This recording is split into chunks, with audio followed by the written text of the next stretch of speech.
Баршаңызға сәлем. Бүгін бір керемет ерекше тойымды тағамдардың бірін дайындаймыз. Бұны әр жерде әртүрлі атайды екен. Үндінің мантысы немесе жаппасай, қазақтың жаппасай тағамы өте дәмді болып шығады. Ең алдымен ыдысымызға 200 граммдай су құямыз да, оған 1 шай қасықта тұз қосып, 1 жұмыртқа қосып жеріп, орташа қаттылықта қамыр илейміз.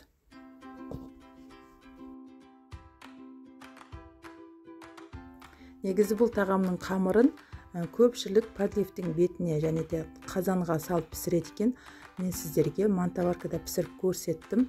Мантаваркада пісірсеңіздер де өте дәмді болып шығады екен. Және де мол жасайтын отбасылар үшін өте керемет. Мен мол жасайтын болғандықтан, көптеу жасайтын болғандықтан мен мантаваркада пісірдім. Мінекей қамырын енді осыны бір 3-4 бөлікке бөліп алып, жақсылап тындыруға қоямыз.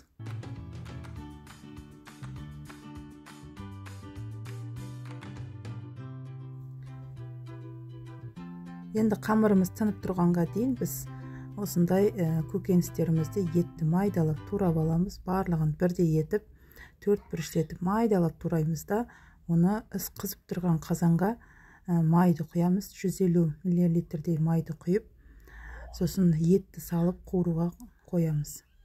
Негізі бұл тағам өте жылдам дайын болады. Мына жақта подлив дайын болғанға дейін, пісіп дайын болғанға дейін қамырды жайып мантаваркаға қойсаңыздар, сол кезде сіздердің уақыттарыңыз үнемдейді. Егерде подлив пісуін күтіп, сосын қамырды қазанның бетіне қойсаңыздар да болады. Мен енді жылдам әрі мол көптеу дайындауым ниетінде мен мантаварка пісірдім. Сәбізді, пиязды бір 4-5 минуттан қуырғаннан кейін картошкамызды саламыз да, тұз, дәміне қарай тұзды салып, қаласаңыздар дәмдеуіштер қосыңыздар. Мен ешқандай дәмдеуіш қосқан жоқпын. Енді осыған суды құйып, ет піскенге дейін бетін жауып пісіріп аламыз. Суды көп құймаңыздар.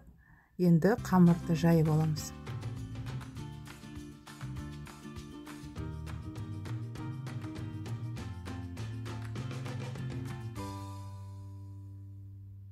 Қамырды қанша жұқа жайсаңыздар, соншалықты керемет болып шығады. Мантының қамырына немесе еттің қамырына жайған секілді етіп, осындай жұқа етіп жайып алыңыздар. Енді осыған кәдімгі пісте майды жағып шығамыз. Барлық жеріне молдау етіп, бір тегісті етіп жайып шығамыз.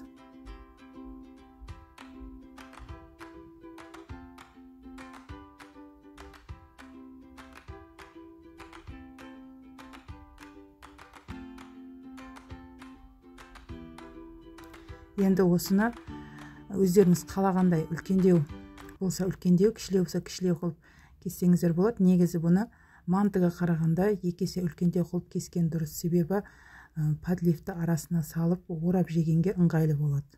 Мінекей қараңыздар, осындай етіп, ұзындау етіп кескен дұрыс негізі осылай. Әрі мантаварка жайғастырғанға да ыңғайлы болады. Міне енді мантаваркамыздың листін майлап аламыз, жақсылап.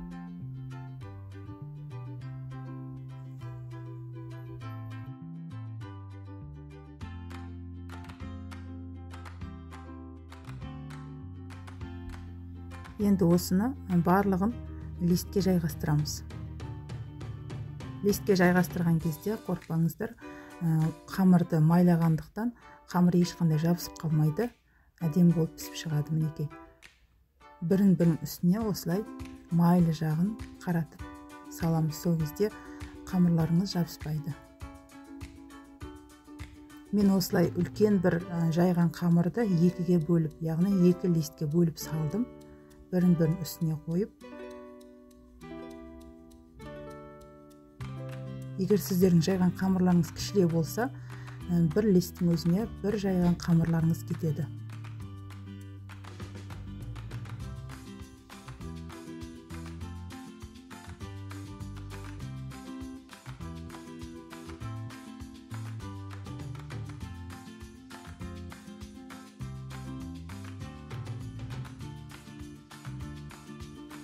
Барлық қамырымызды жайып, листтерге жайғастырып алдық.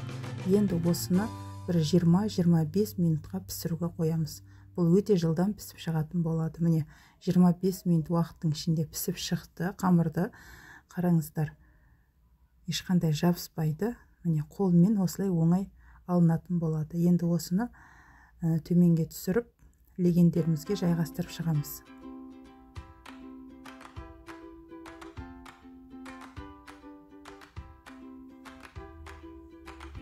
Енді қамырын қалай қойсаңыздар да өз қалауларыңызша, бірінші астына подлив салып, сосын үстіне қамыр салсаңыздар да, немесе мен секілді осылай қамырды шетіне жайғастырып, сосын ортасына подливті салсаңыздар да болады.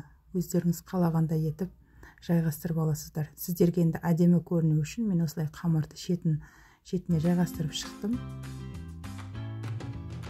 Әркім өзі қалағандай етіп алып жейтін болады. Міне байқасаңыздар, қамырларымыз өте әдемі майлы болып пісіп шыққан.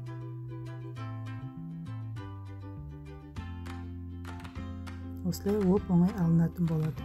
Сіздер де жасап көріңіздер. Егер сіздер қандай рецепт бойынша дайындап жүретініздер, комментарияға жазыңыздар. Егер сіздерге осы рецепт ұнаған болса, достарыңызбен бөлісе отырыңыздар.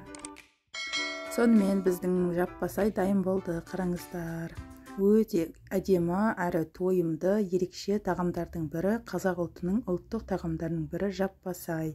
Әр өңірде әртүрлі атайды екен. Кейбір жерде үндінің мантысы, немесе тағы да бір 2-3 аты бар екен. Мен ұмытып тұрмын.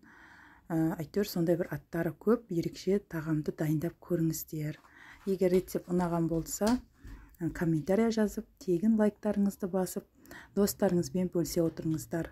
Келесі кездескенше сау болыңыздар. Ас болсын.